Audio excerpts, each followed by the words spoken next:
Hey there and welcome back to my channel. I hope you're having a great day and this is just something to brighten up a little bit more.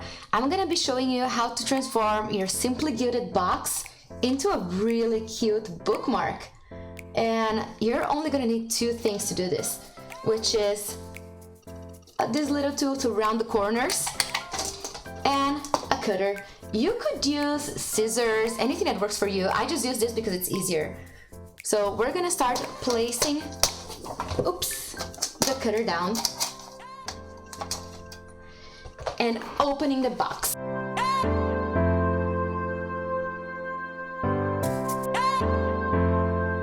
It doesn't have to be pretty, it just has to be open.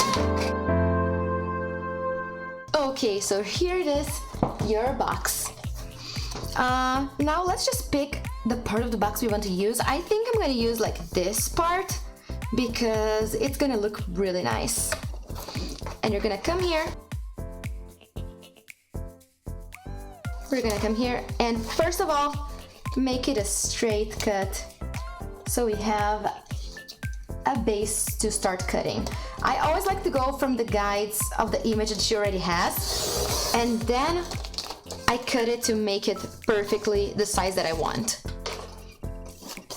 So let's just get the square done. Okay, perfect. Now that we have this line straight, we can just pick the piece we want and then start making the real cuts.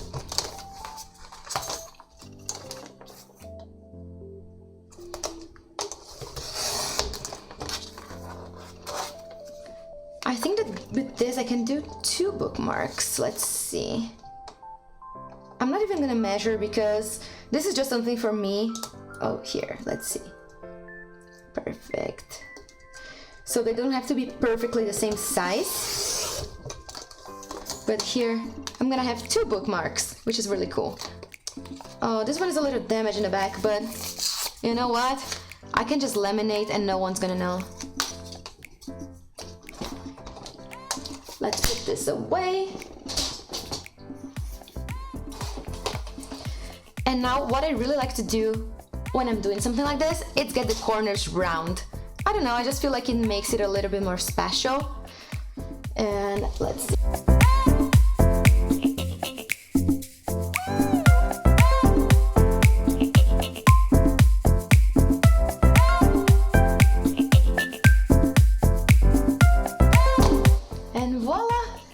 Now you have a perfect bookmark to use on your planner, a book that you're reading, or I don't know, just to give it as a gift to a friend. You can even make a hole here and put, what's it called, a little tassel. I don't know, just make it cute, make it yours. I hope you liked it.